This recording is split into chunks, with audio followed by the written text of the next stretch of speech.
అతను రాజీని point blank range లో కాల్చారని చెప్తుంటే అతన్నే సపోర్ట్ చేస్తున్నారు.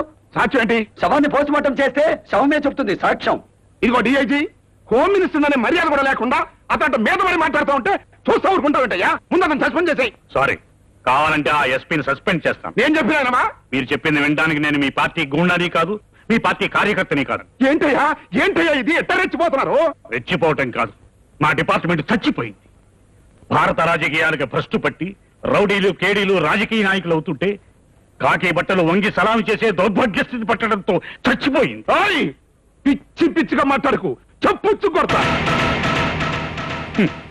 ఒకప్పుడు నువ్వు దొంగతనాలు చేసినందుకు, దొంగసారా అమ్మినందుకు నీ ఒంటి మీద బట్టలన్నీ విప్పించి నిన్ను నడి రోడ్డు మీద తన్నుకుంటూ తీసుకెళ్లి జైల్లో పెట్టించాను, గుర్తుందా?